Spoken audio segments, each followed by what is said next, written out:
many people believe to be called a champion, they need a big win. And that's what my definition is, brother. Right. The least amount of time you spend on the mat after getting punched is the person who's a champion. And you just got to keep moving on. Someone will leave you with a very tiny advice that will just change your life. Oh, absolutely. And this person probably doesn't even know that she totally changed my life. Today, on the Champion's Journey, I'm speaking with Sandeep Purba, a man whose life is a testament to discipline, resilience, and continuous growth. From growing up in a middle-income family in India where big decisions were made in the living room and everyone had a voice, to moving to Canada as a teenager and overcoming academic setbacks while working in a factory, Sandeep's path has been anything but easy. What makes this story unique is how he has transformed those early lessons into a mission, helping others find their voice and lead with it. As a public speaker, community leader, and creator of Speak to Lead, Sandeep shows people how to break through fear, ditch the script, and step into real, authentic communication. This conversation is about habits, discipline, and turning challenges into stepping stones, because confidence, influence, and leadership all start from the inside out. So let's dive into the moments that shaped who Sandeep is today.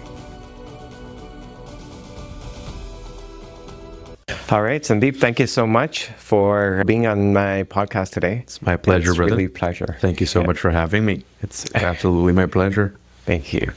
So, all right, so we'll start with your childhood. We'll go back to your childhood. Yeah. We have talked about your childhood in the past, but I want the listeners and the audience to know about where you come from, right? What has shaped this Sandeep that he is today, right?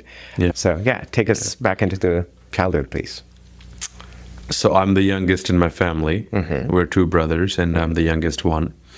And there's very few defining moments that we have in our life, Harminder buddy, that make you the person who you are. And for me, it was those moments when, the family gets together to make certain decisions. And I would be overhearing my parents make a decision. I come from a very middle income family, and all the family decisions get made in a common area, sort of, right? And the kids are there, the grandparents are there. Yes. And I was the one who always had some kind of an opinion, right? And I was a very outspoken child. And in my mind, I thought my opinions were the best. Okay. Even better than my parents, right? Right. So I always would open my mouth when the family's deciding something. Okay. And I would always get pushed aside because they're like, you know what, you're the youngest one. What do you know, right?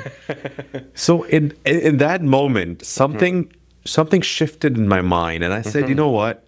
Most people don't like growing old, right? Correct. And in that age, something shifted in my mind to believe that to be a grown-up is a cool thing. To be a grown-up means you have a say in things. To be a grown-up, you get to decide things. You get to decide. So what kind of shaped my childhood was always to become a person who would be appreciated for his opinions, who would be who would be consulted for his opinions. So that's what started boiling in my head at a very young age. But in India, I grew up in India up until age 16, up until grade 10. Okay. In India, when you're in school, buddy, you get judged by your academia, not by your IQ. Correct. And emotional quotient didn't even exist back then. So when I would look at my academic results, I would think to myself, on one side, I have this persona of myself that, I want to be this person who people want to come and consult with. And then on the other side, I'm not really that big of an academic. So then that created a little bit of a discrepancy in my thought process because nobody was there at the time to let me know that these two things are mutually exclusive. Right. Academia is different. Your IQ and EQ are different, right? Right. So, sorry, what was like on a scale of 1 to 10, 10 being the highest, where were you in terms of academics? I'd say I was a very average student, like 6.5. I was right. I Okay. was always in mid 60s, high 70s. Okay. Right. Sorry, low 70s, and that was very, very defining factor at the time. In grade 10, when you're going into grade 11, you have to figure out which stream of education you want to go into, and everything revolves around education back home in India. Nobody has time to talk about whether your child has capabilities to do something else other than engineering, being a doctor, or being a physiotherapist, right? So my childhood was very normal. My parents provided very, very well for us. And my mother was a teacher. My dad was a banker. And, we had a great lifestyle. My dad would take us a couple of times in the year to go for vacations. So I don't say that, I don't want to say that we grew up with less resources, but we grew up with decent resources, right? And they gave us every opportunity to grow in life. But again, the growth was always centered on academics, not on personal development, not on your personality side, because at the time, there weren't many opportunities in the personal and professional development space. Right. So parents were always concerned that, our child should have a good degree and whatnot. So my childhood was that. It was just a bunch of turmoil. In my head, I thought I was this great philosopher. Right. I'm sure every child thinks that way. And on the outside, when the results would come and my parents would be like, what are you doing? You can't even get this academic thing right? So then I always kept suppressing my philosophical thoughts or whatever thoughts I had about life and growing up. I always kept suppressing it because I felt in that moment that people who get good grades are the only ones who are entitled to have hobbies. Correct. You tend to believe that. We tend to believe that. Correct. And our surroundings, they also strengthen that belief because the people who were getting A grades, they got to go play soccer in the field. They got to go do Bhangra in the competition. Right. But if your grades weren't good, you weren't allowed to do these extracurricular activities. So in my head, I was convinced that I am not entitled to all of those things is because my grades are not as good as the others, right? And I was a very slow child, buddy. I'll tell you that. I give kudos to my mom. I was very slow in finishing my homework, very slow in finishing my readings, and very slow in just getting anything done around the house. And so my mother was very patient with me growing up. And, she would, and then the bargain was that you don't go out to get to play. You don't get to play, you don't get to do anything else unless you finish your homework. And it was just a normal childhood. Correct. Right. Looking back right now, you're a parent, right? Yeah. What do you think? Is that what parents should do? Because academics, yes, they are important. Yeah. And then the way parents in India, right? So I was raised the same way in India.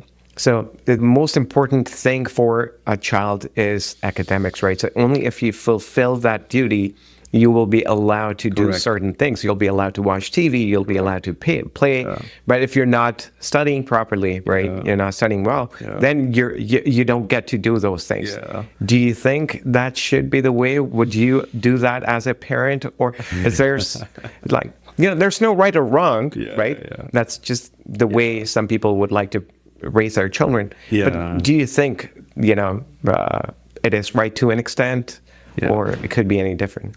Yeah, so it became a form of currency in our house, right? Currency to buy time. If you did your homework, and then you would be able to do all of that. If you did extra reading, then you'll be able to do other things. Right. And to a certain extent, I believe it shaped me as the person I am today, because had I not been forced to do that, I wouldn't be as well-read as I am today. Absolutely. I still consider myself, I still live with my parents, I still consider myself to be an obedient child. I don't think I would be as obedient today if my mother hadn't put those dictums in place at that young age. Wow. And that's my belief. There's other parents who do parenting differently. But my belief is that because my mother had expectations of me, because she clearly outlined, if you do X, that's when you get to do Y. And if you don't do X, then forget about the Z, right? And so in doing so, my brain built these pathways that there's no going around. And my parents stood their ground too. They weren't mellow parents. My mom was very, very strict. She stood her ground against the entire family. My grandparents, she stood against, as in, like, when it came to our education and disciplining us. So there was no compromise. There was no compromise. Nobody could tell her otherwise. And that, in a child's mind, what it translates to is, if I don't listen to my mom, I don't get to do anything fun. So that creates obedience for sure. And I'm grateful for my mom for standing her ground. And I'm a firm believer that children don't know any better. Children will manipulate you. Correct. To get what they want. That's right. Children will play the emotional cards with you to get what they want. And I'm, like you said, I'm a parent. And I've recently gone through something with my son. Still, academia is still a currency in our house. Absolutely. But I have changed the rules a little bit. The books they get to read, the books that I give to them that they get to read, that literally translates into currency. I have a deal with my son. If you read, I'll pay you 5 cents per page of the book that you read. And then you go back and you give me a summary of the 10 pages you read, and you also give me a page of the words you didn't understand, and we'll go into the dictionary and we'll look it up together. Beautiful. And so I'll pay you 5 cents per page, and then you can use that money for whatever toy you want, towards your toys, right? And I learned that from a very big entrepreneur, Patrick Bet-David. I was going to talk about him. I was going to mention him. Exactly the thing, right? I love exactly. Patrick Bet-David. He does that, right? So that. he makes sure that his children read a certain number of books, right? To be able to earn the toys or the playtime or or so TV what he time. does is he buys the toys they want and he puts it on like a top shelf or something, and then he uses that as a positive reinforcement that listen, if you want that, you're gonna have to finish this many pages, right? That's right. But my son is just 8 right now. I haven't started doing that. I've just trying to get him into that habit. So academia is still a form of currency in our house. But I also want my son to learn the habit of listening to, at the risk of not sounding too ancient, I still believe that our elders have a lot to teach us. Oh, yeah, absolutely. Right? And listening to our elders, it has been the key to the successes that I have seen in my life. That's right. And I want my son to be in the same mindset. And the mindset that I'm actually trying to drive for him is that always be in a learning mode. That's right. And I like to call it a continuous improvement plan. Always be evaluating your actions and keep assessing what you're doing. Is it right? Do I need to improve somewhere? Do I need to change somewhere? And if so, who is going to be that change catalyst? Who do I need to reach out to learn that particular skill? And I like to do that in front of them. I have my notepad with me. I do my annual planning at the end of the year. My son sees me, my wife sees me, and I don't just want to preach, I want to do it myself as well. Lead by example. Lead by example as well. And so I want my children, and I have a daughter as well, 2 years old, I don't want them to get in a habit of shrugging off what elders have to say. I want them to get in the habit of understanding that if the elder has intervened, there's got to be some reason behind it. That's right. Just trying to build that logic, neural brain paths, and trying to build. And obedience is not just going to come naturally. It's going to have to be a trained trait. Correct. And that I learned from my parents, how they trained us and how they raised us. I call it training because we were 2 boys and my mom didn't have any other females in the house. So she had to work with the both of us. And man, till day, I'm like very, very scared of my mom. Like anytime she calls my name, I'm like readily available for her. And my kids see that. My kids see that. Every time my dad calls me, I'm readily available for him as well. And I'm hoping that will play a role in them developing these qualities as well. Correct. Yeah. I like the fact that, what you mentioned was right, that children must learn from their grandparents, right, or parents or great-grandparents, right? See, the thing is, fundamentals don't change, right? They're the same fundamentals that were used at the time of Krishna, right, in Mahabharata, right? All the fundamentals of life are not going to change, right? And what great grandparents or great grandparents do is that they just reinforce the fundamentals. Absolutely. That this is how life is supposed to be led, Absolutely. right? Yeah. Because sometimes we get distracted by so many things, right? Nowadays there are so many distractions, right?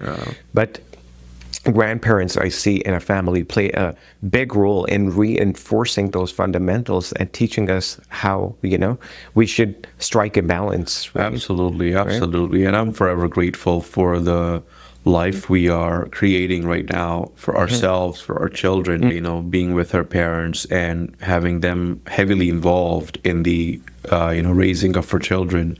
Right, It will right. show not today, not tomorrow, but like in next 10, 15, 20 10, years. 15, 20 years. When a child talks about their grandparents, one child talks about their grandparents with all kinds of love and affection, and then they have a friend who didn't even have the opportunity to know their grandparents Correct. because they were never Right. around, or Correct. their parents chose not to live with them. Right? So I believe it will pay off in the long run. And it's almost innate nature of a grandparent, Himandavati, that when they start talking to your children, they're always in the giving mode where, they want the children to learn something from them. Oh, absolutely. Because, they're always in the process of sharing the wealth of the knowledge they've gathered over That's the years. right. That's I right. guess that it's got something to do with being a grandparent. Oh, yeah, absolutely. Anytime right. my mom That's is sitting with a big responsibility, right? with my nephew or with my son, and she's always, telling them about the sakis of her gurus or, older stories and the stories that she grew up with. Right. So my children will be exposed to the same stories I was exposed to. Absolutely. And those are important, right? Yeah. And talking about the thing about academics, right? So the other day I was talking to my daughter, right? Like any child, she wants to run away from studies, right? Yeah. Doesn't want to study. Yes, And she yes. said, Dad, am I ever going to have to use the math I'm studying or the English and all those things? I'm being raised in a country where English is the first language. Do you think all these things will matter? And then this thing came to my mind, and I said, yeah, that's a very logical question. And I said, you know what? It's not about what you're studying. It's not about the math you study. It's not about the science or anything. You may not have to use this, but what you become in the process of doing this, the discipline, right? The use of your brain, right? And, developing the interest in a particular subject. Yeah. These are the things that will go a long way, right? Yeah. In future, right? Because, I can clearly remember going back to my childhood, to my school days, right? So the people who were bright at that time, right? They had some form of discipline, which they still do, right? And people who did not have the discipline, they still did not have that discipline, right? Yeah. And you need that discipline in life. The habits that you form, right, at this age are the things that will go a long way. Yeah, Right. yeah. So I'm a big believer of the way you do one thing is the way you do everything. Everything, right. And I was listening to this podcast by Jordan Peterson where he talks about, and I got the same question your daughter has. I got my answer very, very late in my early 30s. The question was, I'm doing trigonometry. I'm doing differential calculus. Where the hell am I ever going to use it unless I become an astronaut and I'm doing differentiation and integration on a daily basis, right? If I'm going to go into health and safety, I'm not going to need all these formulas, sine, cos, theta, right? That's right. But the way Jordan Peterson explained it was the amount of stress handling, the amount of problem solving, the amount of neural pathways you create in the process of solving that problem is going to allow you, is going to give you the life skill to go into a workplace and deal with a problem and not feel overwhelmed by that problem. The resilience that you build, right? And that is only you can only develop that when you go through that and these days there's a lot of conversation around how university degrees are a sham or whether you should go to school or not. I mean, you can tackle this question many ways, but the social interaction you get, if I go back to my university days, I would get on a local bus, my mom would drop me off to GO Station. I would get on the GO train. I'd go downtown. I'd walk from Union Station all the way over to University, Ryerson. And from there, I would find my classroom, sit in the classroom for 3 hours or in the AMC theater.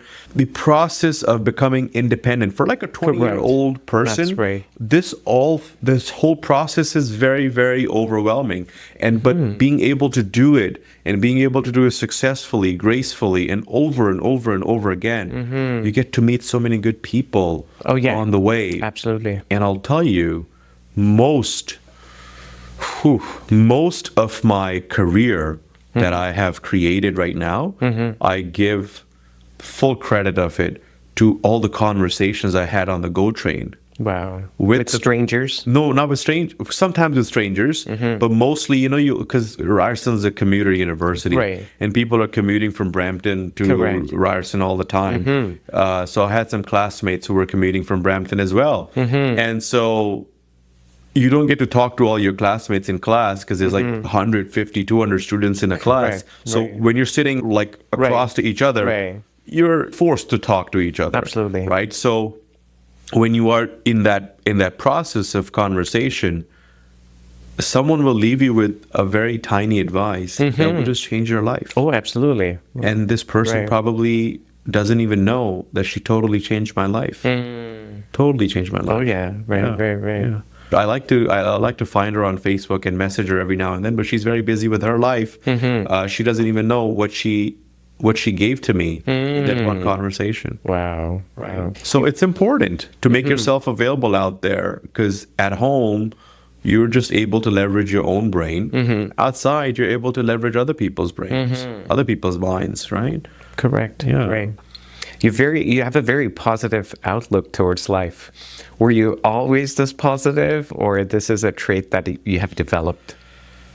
No, I wasn't always this positive. I was a big pessimist to begin with. When I came here in grade 10, my parents and my brother came. He was 19, I was 16. He had started university back home, and he had to take a year off to get upgraded.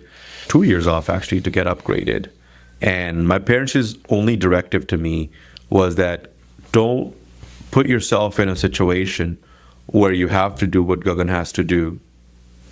His was not he didn't have a choice, but you do. You're going to high school now. You make sure you go to university right after grade 12.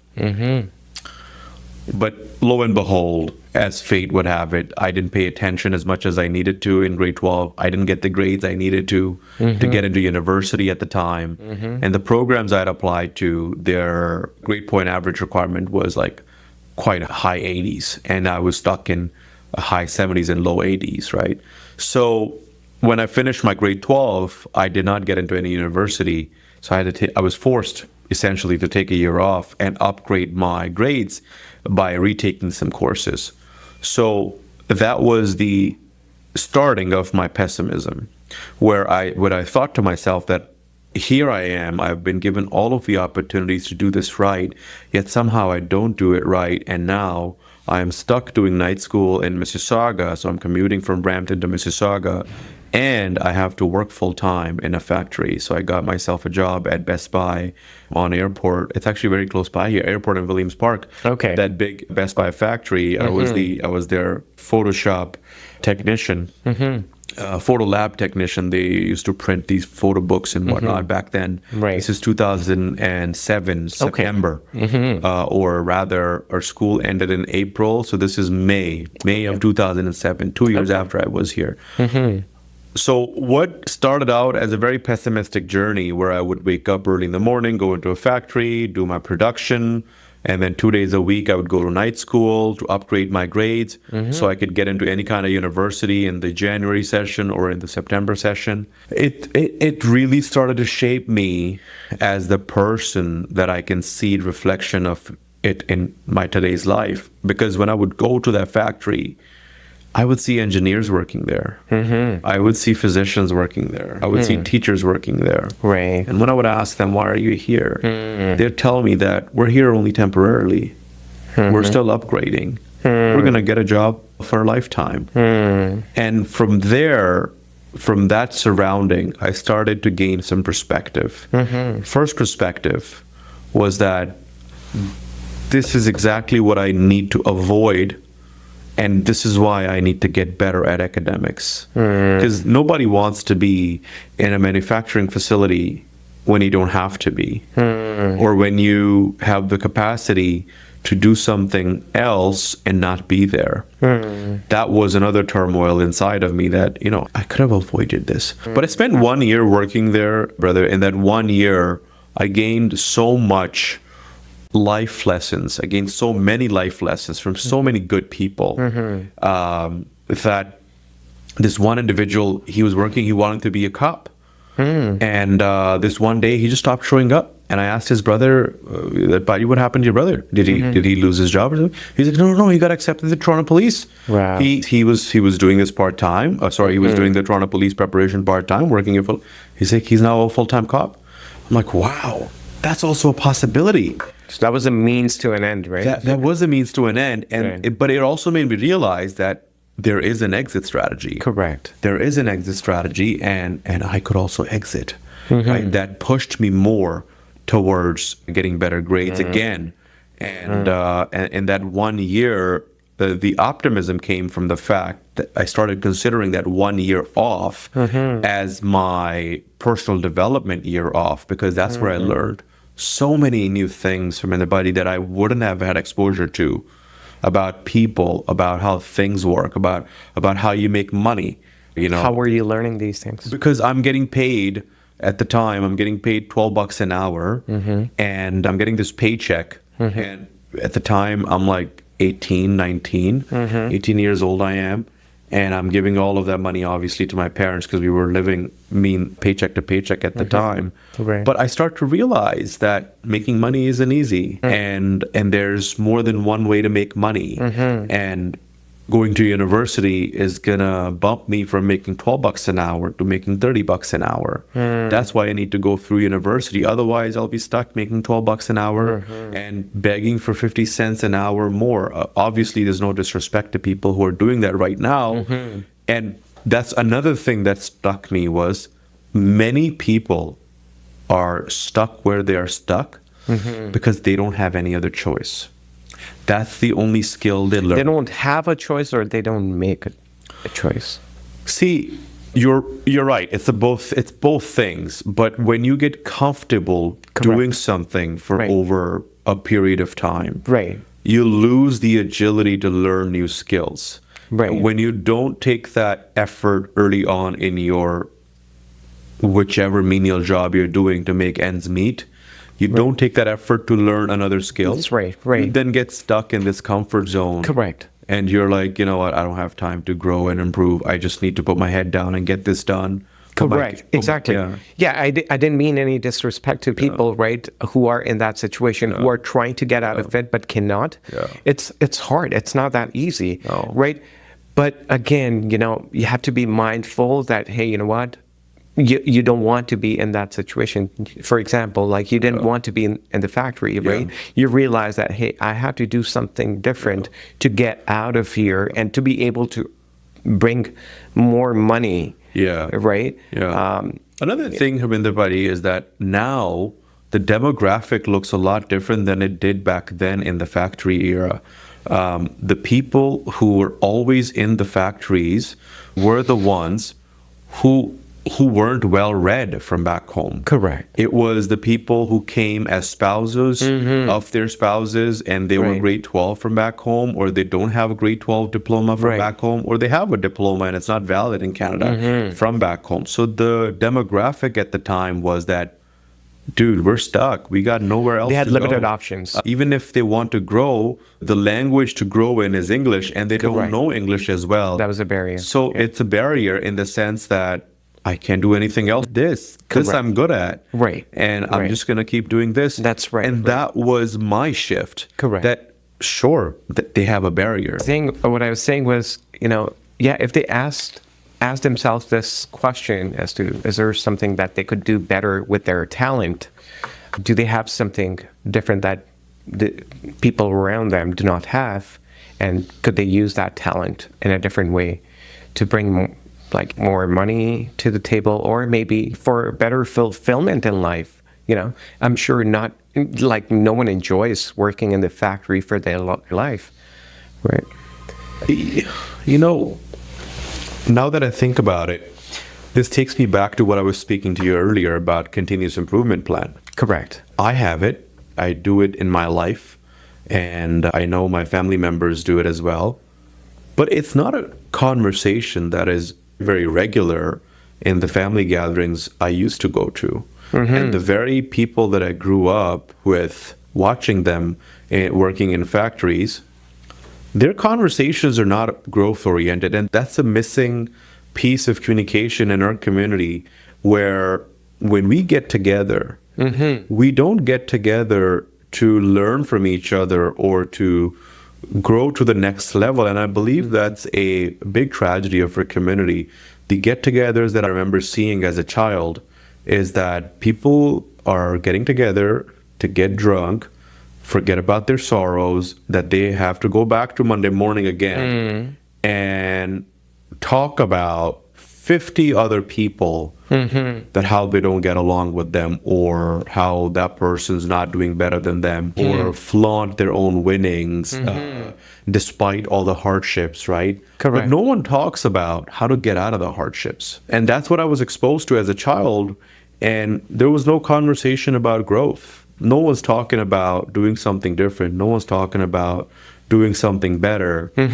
Rather, everyone is flaunting about how good it is that what they're doing, or how good it is what their children are doing. That's a bit. I think that's a big tragedy in our community. If we had our family get-togethers where we all got together and we spoke of, what we did this year to get better than we were last year, and how you could also benefit from it, Right. our landscape would look a lot different than it does right now. I mean, despite all of that tragedies, our community is still very well flourished. Oh, yeah. But I just imagine, and I look at a lot of conversations. I mean, we all piggyback off of the Jews who are killing it in the business. And when they sit around, they don't talk about other people. They talk about what they can do this year or the following year to grow their cash flow by 10%, 20%, 30% more. And that's not the conversation we have in our community right now. I find a lot of this conversation on social media in the new generation who's wanting to do better because things have gotten more expensive. Inflation is there, and they don't want to go to a full-time job. So they're all becoming entrepreneurial. But this conversation was missing big time when we were growing up. Oh, absolutely. Absolutely. Yeah, and I'm not even that old. totally I'm talking agree. 10, 15 years ago. This conversation That's wasn't right. available. I think, social media has changed things a lot, right? Yeah. YouTube has changed it, right? Look at the podcasts available today. Like wealth of resources, right? Yes. Wealth of resources that we Yes. have today. Yes. And it would be really tragic if, with all the resources available today, right? Still, if someone is not able to, flourish or solve their problems. Absolutely. Right. Absolutely. So you just mentioned that you use a plan, or you plan your growth. How do you do it? Okay. So when I talk about continuous improvement plan, what I mean is at the end of the year, I sit down with myself and I go to my banking app and I pull the last 12 months of data on my banking app. And I see the amount of cash that has flowed into my bank. Wow. I don't care what the world is saying, that you have to have this business, that business. You could have this luxury, that luxury, this title, that title. I'm a firm believer, and this is a shift I had in 2015. I could either run behind titles, or I could either run behind cash flow. And then that's when I had this realization that my house is run on cash flow, not on titles. So I made that my leading indicator, made that my primary goal. So I look at the cash flow I had in the last 12 months, January to December, and I assess where and how, by how many hours, what kind of outreach was that cash flow a byproduct of. And then once I see that, then give myself a task of growing my happiness factor. I define my happiness by being able to do what I want to do with whom I want to do it by whenever I want to do it, not seeking permissions from anybody. Correct. And having the means to do it as well, right? So then then I look at my happiness factor, and then I say, okay, if I want to be happy next year, I want to spend more time with my kids. I want to spend more time with my wife. I want to go on more dates with my wife. I want to go on more vacation with my wife and my kids. I want to send my parents away for vacation, right? All of that will take money and time. Then the task is to then figure out for the following year. This is life of a self-employed person. Then you look at the following year and you say, what do I need to do in the following year that I can afford to have this kind of lifestyle? How much cash flow do I need? And it's usually 10 to 15% more than what I made last year. That's usually my trajectory. I don't go that I'm going to double my cash flow over a year. I give myself a target of 15 to 20% growth for the following year with these addendums that, I want to be able to take a week off every quarter or 2 weeks off every quarter and do what I need to do and have fun, right? So once I get that number, buddy, then I do my reverse engineering. In order for me to get to this number, so we run a consulting company. It's called Agility Consulting. We do health and safety consultations. We do financial services consultations. And now we've recently added a new branch of public speaking called Speak to Lead. Wow. Right? So then I give myself an understanding of how many speaking gigs do we need next year? How many health and safety clients do we need next year? How many financial services meetings do I need to do next year to get to this cash flow? Then I take my annual goal, I break it down to my monthly goal, I break it down to my daily goal. What it boils down to is that I need to make 10 phone calls a day if I want to have 5 qualified leads for the week, out of which I will end up closing 1 to 2 people, which will either become a business partner with me or either they will become my client whether it's on the health and safety side, whether it's on the financial services side, or whether it's on the speaking gig side. So my goal is to at least score 1 to 2 clients within a week's time. And that's what will allow me to do what I need to do comfortably and make me feel fulfilled, make me feel like I'm on a trajectory, I'm fulfilling my own purpose. And obviously I include my parents in this whole journey because I got to think beyond me. I got to think beyond my own bank balance. Absolutely. I got to think beyond what it is in it for me. I got to think about my family, my surroundings, my neighborhood, donations that we need to make on charity work that we need to do on an annual basis. All of that needs to be set aside as well. So when I look at my annual things that I need to do, that's what gives me that number that I need to go after for that year. And then based on that number, I determine my daily activity. And that's my continuous improvement plan. And it's called continuous improvement is because if this strategy isn't working and I go 1 month without it being working, then I need to sit back and reevaluate my actions and see where can I make the change. Am I not saying the right things on the call? Do I need to have more one-on-one face-to-face meetings versus more Zoom meetings? What do I need to change? But if it is working, what do I need to scale? Right? So that's why I call it continuous improvement, is that if something is working, let's double down on that. If something is not working, let's get rid of that and be constantly in that thought process of assessing yourself. That's another tragedy our community has, where just because it's my idea, it's the best in the world. I see so many people like that. Just because I thought of it, it has to work out. And I've learned that about our brains as well. Just because my brain is giving me an idea doesn't mean it's going to be a good idea. Doesn't mean it's a right thought. I need to give direction to my brain, not the other way around. Give me an example. An example. I know where you're headed. Yeah. But for the audience, right, they need to know what you mean by that. Yeah, because most people who are listening to this, they're going to have 2 thoughts: a possibility thought or an impossibility thought. That, oh, what are these guys talking about? How is this even possible? Like, if you want to make $250,000 a year, how's that even possible?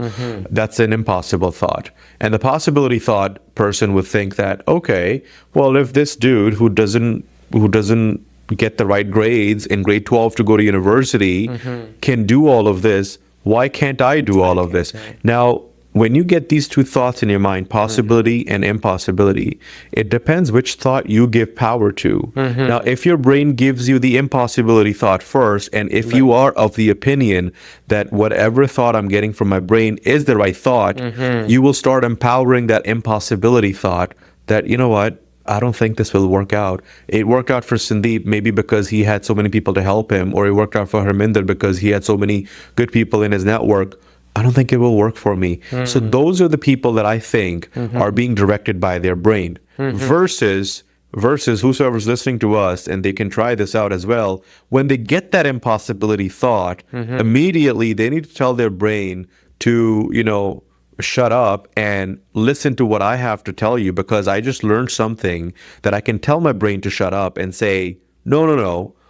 What if it's possible? What if it works for me too? What if I'm just not trying hard enough? What if I'm not pulling all the means together? What if I'm not living up to my full potential? What if I can be better than what Sandeep is, irrespective of my network at this time, irrespective of my circumstances at this time? Now that is us giving direction to our brain, and our brain will start working in that direction, in the sense that now the filters that we have in our brain, which is reticular activating system, it will start sending me information that I hear in my surroundings that are gonna fulfill my dreams and goals. The problem is many people don't write down their dreams and goals. They're not specific. They're very, very vague. Very vague. Yep. What's your goal? I want to be rich. How rich? Like, do you want to have 10 million in your account? Do you want to have 1 million in your account? Right. Is 500,000 a rich for you? What kind of a rich? Correct. Okay, so, and which vehicle you want to use to become rich? You want to use real estate? You want to use stocks? You want to use trading?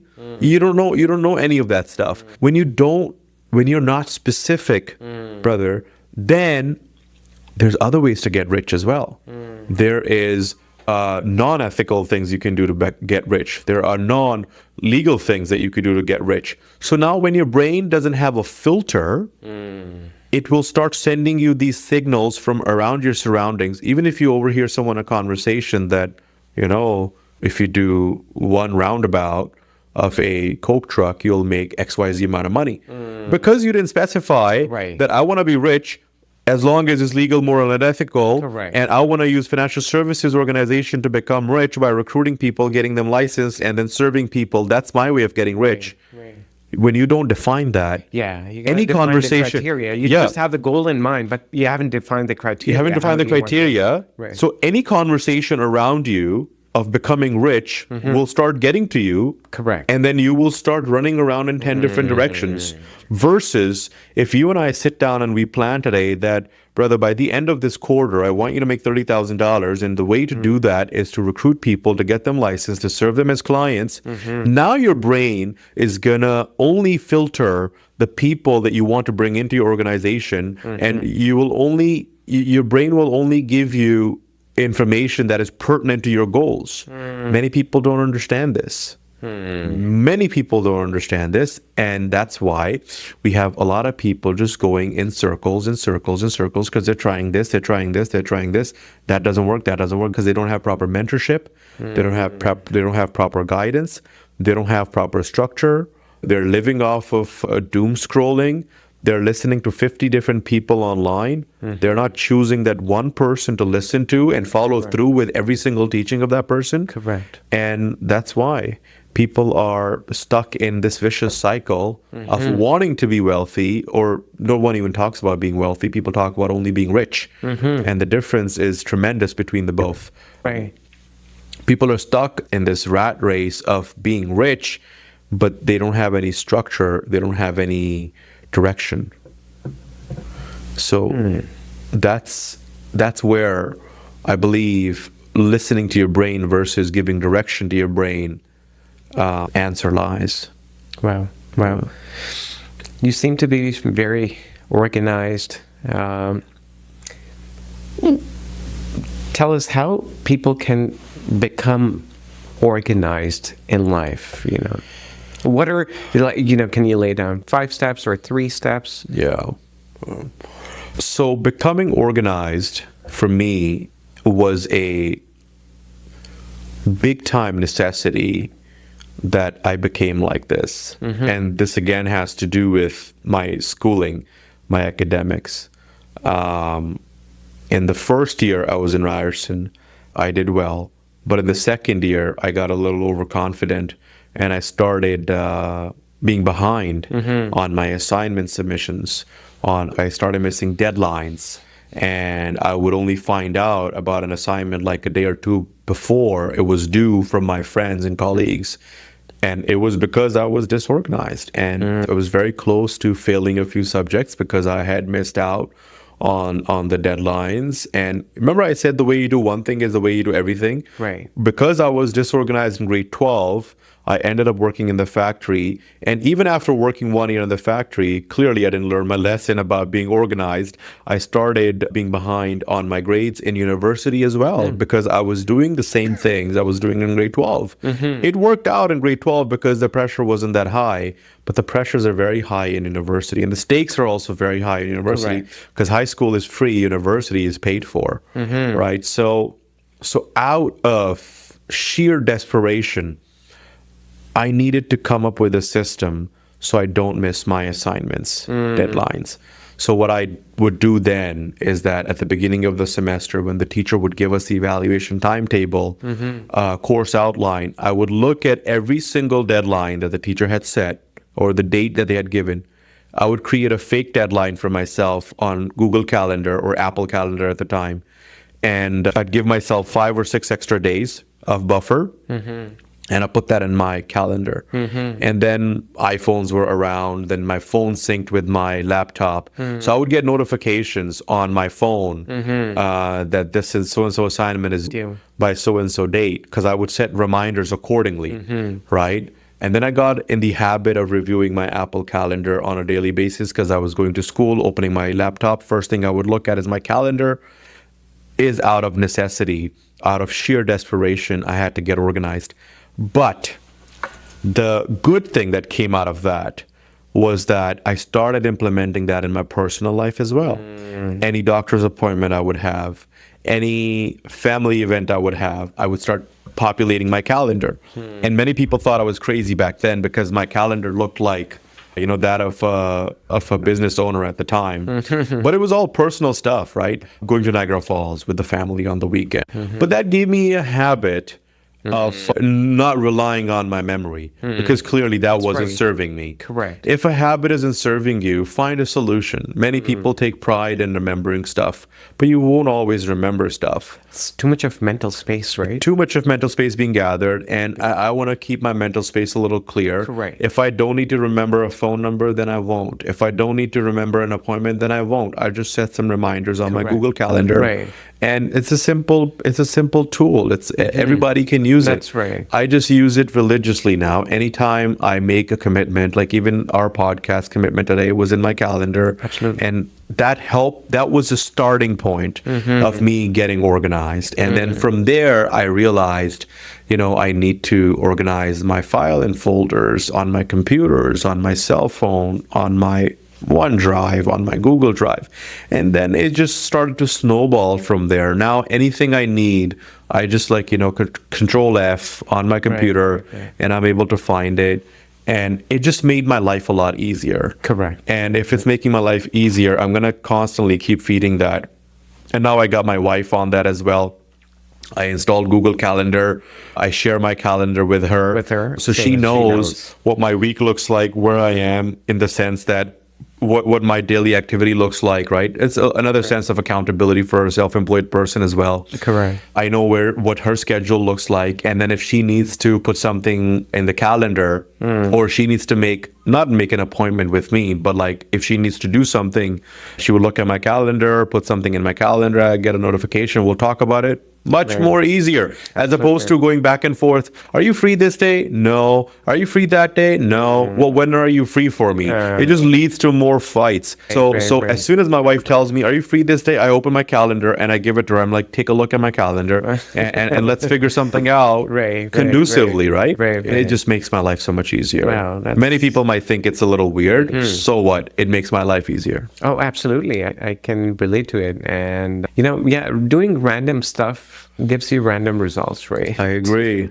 I agree. So talking about business, so you have 3 businesses now, you said? One is consulting, one is financial services. Yes. So the business is one, but we have 3 different disciplines that we serve, right? Okay. One is health and safety, which I went to school for. I got my 4 years bachelor's degree from Ryerson. And I worked in the field of health and safety in the private sector and in the public sector as a public health inspector. And so we do a lot of food safety consultations. We do a lot of health and safety consultations. We help a lot of organizations get certified in the provincially regulated certifications that they need, like Canadian Red Cross, working at HICE, Joint Health and Safety Committee, getting them core certified, right? So we do a lot of that stuff with our clients, small business owners. And then the second discipline is one that I learned while I was still working full time in the financial services, right? Which is I got LLQB licensed on a part-time basis, and I started building my own sort of a business with an umbrella corporation, and that started working out very well. That I was able to leave my full-time job for that and do that business full-time. But when you enter a line of business, you start to realize that no skill should be left uncapitalized on. So when I was doing my financial services business, I understood that this organization is successful because they have a system in place, as in, you get to multiply your hands, you get to earn multi-handed income, you get to leverage other people's time by having a stake in it for them. And so I said, why can't I do that to health and safety? So then I circled back into health and safety world, and I developed a system in the health and safety side where I was able to get the similar kind of clientele and then subcontract the contracts out and, still develop a stream of passive income when the contract gets serviced and create a skin in the game for the subcontractors, as in, if someone brings me a contract, we'll share it 75-25 or 50-50, depending upon who's doing what type of a business organization, right? So it becomes self-sustaining, right? Where you're not the only one hunting for clients. When your consultants also have a skin in the game, they're also hunting for clients, right. And that creates that constant flow of clientele, and you're not always on the lookout for the clientele. And then most recently, we added a third stream of a course. We're starting this public speaking interpersonal skills course called Speak to Lead. That took birth this year in January, and we did our first course in New Jersey, and then we did another course in Toronto over the period of 3 weeks. And it's the most new thing that we're working on. We're still working on scaling it. We're doing a lot of free workshops with people on, sort of showcasing to them what this course contains and what this course can do for you. And that's always been one of my passions that I developed when I first came into financial services. Even when I was in university or when I was a public health inspector, I would always get people come up to me and tell me that, that was a good presentation, man. You're very good at this. And I would say thank you and just move on. And then when I came into my corporate position, I got to develop a course for managers and supervisors. It's called Health and Safety 101. And when I would deliver that course over the period of 8 hours, because health and safety is very dull, but when you deliver it with some kind of a charisma or passion for it, it becomes intriguing. You involve the people. It becomes more conducive environment, right? And I would hear from managers and supervisors that, dude, you make it really fun. You're really good at this. Because it was a job, and I wasn't entrepreneurial at the time, again, I would say thank you and move on. And then I came into financial services, and then a plethora of compliments started to roll in. And obviously compliments make you happy, but after a certain point, I started to think that, what am I going to do with all of these people telling me that you're good at this? Then I really started to pay attention to my speaking skill set, buddy. And then I really started to understand that I have this gift, but I need to get better. So what do I need to do? So then I started listening to people like Tony Robbins, Dean Graziosi, who are well-renowned public speakers. Right. And then I really, really got hooked on Tony Robbins' mentor, Mr. Jim Rohn. Yeah. And I'm listening to one of his podcasts right now, one of his seminars right now. It's the Ultimate Library. Jim Rohn's? Jim Rohn's, yes. Jim Rohn's Ultimate Library on Audible. And he's so good. Oh, he's so amazing. good. And then from them, I started learning the art of speaking. From them, I started training myself on how to take this gift, make it better, and make it commercial. And then this year, I decided to launch this course finally after 11, 12 years of public speaking. And I said, you know what? Let's test it out. Let's try it out. And the way this course is designed is to just share with the public who I was, what I shared with you earlier on, who I was as a child, as an average individual who just had a will and desire to share ideas, share opinions, to be consulted with. That's all what's led me to this point. That's right. And to be better, to be the better version of myself, to be continually improving myself. Right. And sharing those thoughts is what's led me to here, to be able to give you the skill set that you may be seeking. Maybe for your next promotion, maybe for better communication at workplace, maybe so you could tell your supervisor how great of a worker you were the entire of the last year. Maybe you're self-employed and you want to close more deals. Maybe you are a top executive and you want to create some executive presence in your workplace, and you want to learn how to enunciate, and you want to learn how to, speak with command.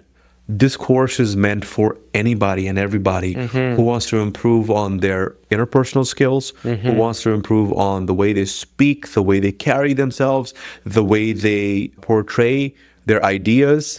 Because many people don't say what they mean and don't mean what they say. This course trains them to say what they mean, as opposed to then going back and course correcting and saying, oh no, I didn't mean to say that. I meant to say something else. Well, why didn't you say it in the first place? Because either we were lacking the vocabulary, we were lacking the vernacular, we were lacking the train of thoughts. This course trains people on how to articulate their thoughts in a way and a shape and a form that totally conveys the full message without having to say ahs and ands and ums and using filler words. So that's the most recent addendum to our consultancy. Wow. And now our plan is to constantly keep running these courses, scale them to bigger audiences, start recording them and uploading them onto our website, and then commoditize them as it could be purchased at a later time as just a course. Just an if online you can't, course. it's just an online course if you can't attend the class. Okay. That's the goal and that's the plan. Wow. We'll see how we do with that. That's interesting. Yes, Very yes, interesting. Are you doing any webinars or seminars around this? Yes. So I'm involved with a few organizations, a few NGOs and a few NPOs, and I'm doing it for them. I just recently got involved with a charitable organization as well in the city of Dundalk. So we're going to do this for the disabled folks who are trying to reintegrate into the workforce, and they're trying to enhance on their skill set. So I'm just doing these webinars to put myself out there, to put my name out there, and share with them that such a course exists. Because here's the thing, I understand that this course is good. Correct. From the feedback I've gotten from the first cohort, and I understand there's a need for it in the marketplace. But these 2 points are so far apart. Well, I'm trying to close the distance between what this course can offer and to the marketplace by doing these various initiatives of doing webinars, free seminars, and free events where people can come out and hear about this course. And should they need to enroll, they could. And how would people find out about these free events? Usually through social media, On Instagram? on Instagram, on Facebook, on LinkedIn. Okay. Whenever we're doing an event, I get really, really aggressive on posting that stuff and pushing that stuff out through all the organizations that I'm connected with. Mostly social Instagram media. for sure, right? So I'll put the link to your Instagram handle. Yes, so that Instagram for sure, people can- and also LinkedIn for sure. LinkedIn. They will hear about it on both of these platforms for sure. Yeah, because we're not only trying to capture any marketplace, we're also trying to capture the corporate marketplace as well through the LinkedIn platform. There's a lot of folks in the corporate world who need this skill set. Oh, absolutely. Sometimes you hear supervisors not well communicated either. Correct. They are not able to share or convey the right messaging to the workforce. And now that I'm in the health and safety world as well, I see that on a day-to-day basis where the managers and supervisors fail to fully give proper directions to the frontline workers, which leads to a lot of life-altering injuries. So it's all connected. It all comes down to our communication piece. Right. Whether you want to excel at your present role, you want to go to your next role, you want to talk better with your spouse, you want to talk better with your girlfriend and not have fights all the time. It's how you communicate. The other day when we were talking, I think you mentioned that this is not a public speaking course. This Yeah, is so many people- like teaching people. Right. So many people will confuse this by saying, but Sandeep, I don't want to talk to big audiences. I don't want to be a public speaker. I don't want to be, hosting big events. And that's fine, right? It's not just a public speaking course. It's a course that will train you to speak better, Right, okay. to articulate your thoughts, thoughts better, better. to be able to hold up a conversation beyond what the weather is like or what the temperature is going to be next week. A lot of people end up getting stuck in those kind of small talks and they're not able to really get to know the person they're actually sitting down with. Why? Because they don't have any probing questions, they don't have any probing thoughts themselves. So it'll train them to think a little bit critically as well. So far, we've had a great conversation, right? Yes. Now, coming to the name of my podcast, which is the Champion's Journey. Yeah.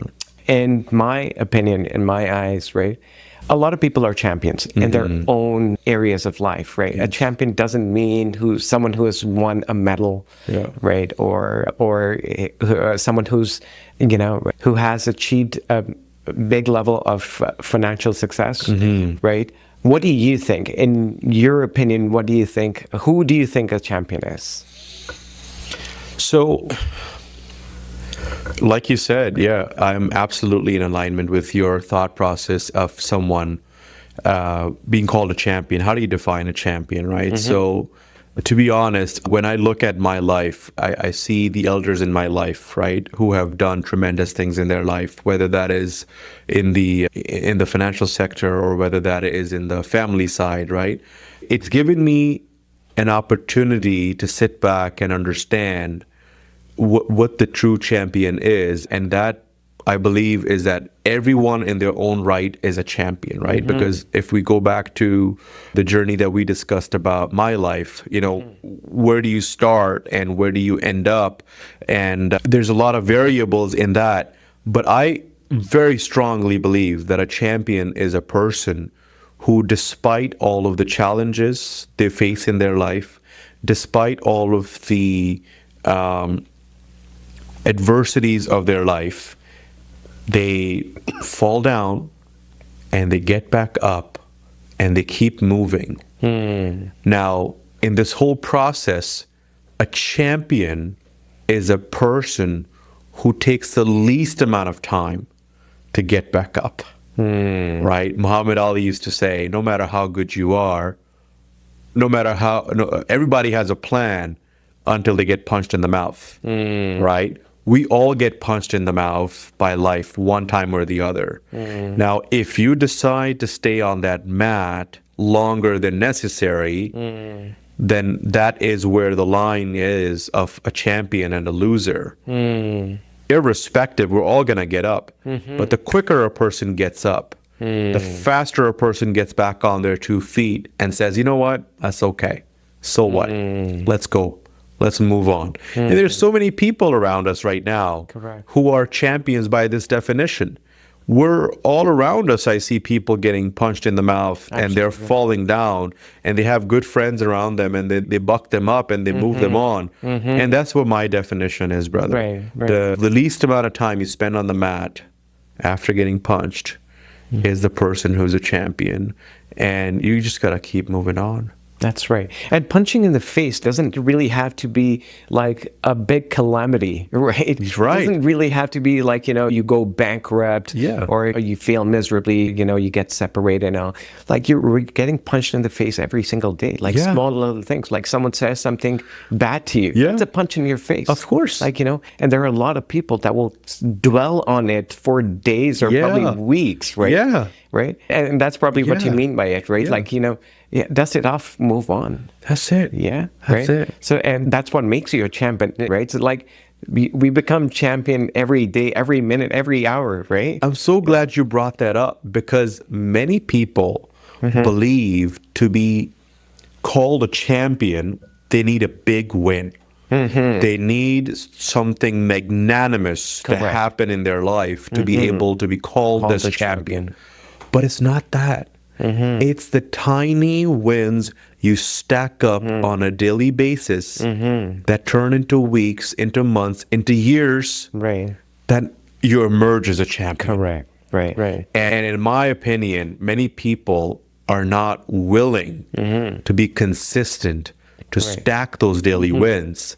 And they're called a champion one day, and then the next day people forget about them. Why? Because they did not stack their wins. They're looking for that one big breakthrough. Correct. And in the hopes of finding that breakthrough, they fail to stack the daily wins. That's right. I think there's a downside to thinking that way also. Let's say, for example, someone in the boxing field, right? So if they think that, hey, you know what, only if I win matches more than Muhammad Ali did, then I will call myself a champion. Right. But then I like what Roger's tagline is, which says, the best is yet to come. Right. Right? So maybe you'll stay there for a bit, then you may get replaced by another best. Exactly. In that case, what do? Like, do you stop calling yourself a champion? No, you wouldn't, No. right? No. So yeah, these small little wins, and you have to, accredit those wins. Yes. To yourself and say, yeah, okay, I am a champion, and then keep moving on with that belief, right? Absolutely. Yeah. Absolutely. Right. Wow. That's great. That's a great perspective, right? Thank you. Thank you. Yeah. So just a few quick questions that I ask all my guests. Okay. I will quickly ask you. These are small little questions. Yeah. Okay. 2 habits you're absolutely proud of. Oh my God. Consistency and being organized. Wonderful. Success in 3 words. Doesn't have to be a sentence. It could be 3 words, or it can be just a sentence. Wow, you're making me really think. Success in 3 words. Happiness, pride, and integrity. Wow. Okay. Do you have a mentor who you pay for mentorship? I don't. No. I don't.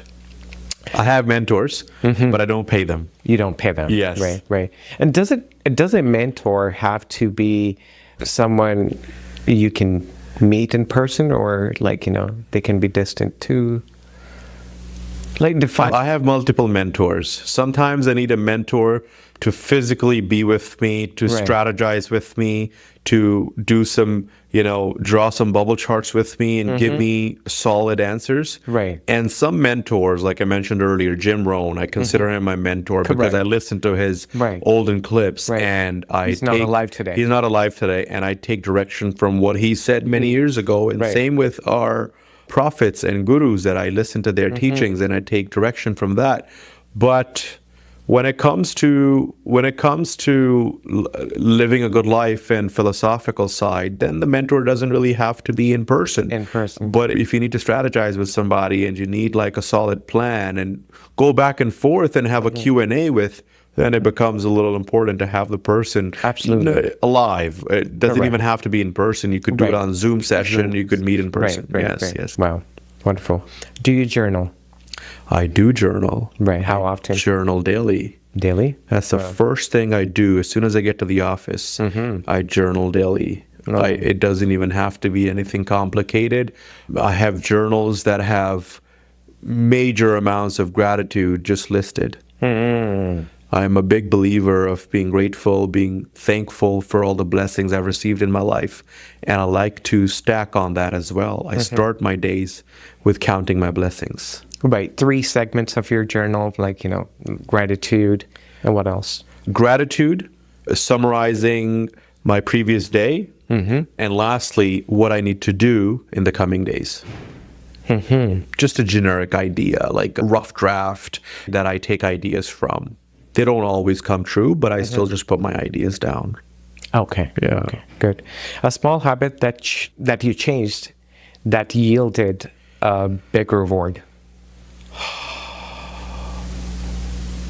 Started using my phone lesser. I really got in a very bad habit of doom scrolling. And that really took away from my productivity.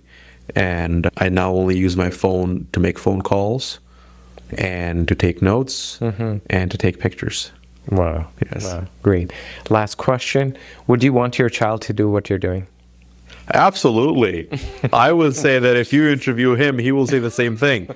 Absolutely, I want my child to do what I'm doing because I'm having such a great time, such a grand time with doing what I'm doing. And my son sees me every day, my daughter sees me every day, and I'm sure they would love to do what I'm doing. Wow. Whether they can or not, that's a different story. Right. But absolutely, I want them to do what I'm doing. That really tells me that, you enjoy what you're doing. 100%. 100%. Yes. Wow. Yes. Sandeep, again, thank you very much for being here. It was such a pleasure. I had a great time. I learned a lot from you today, right? And I'm sure our audience is going to learn a lot from you. Thank you. Right? Thank you. I really had a grand time myself. Thank you for having me. And it's really an honor. Honor is all mine. And I look forward to many other episodes of yours to come out, brother. Oh, absolutely. Thank you so much. Yes. All right. Thank you. Thank you. All right. Thank you. Easy. We're done.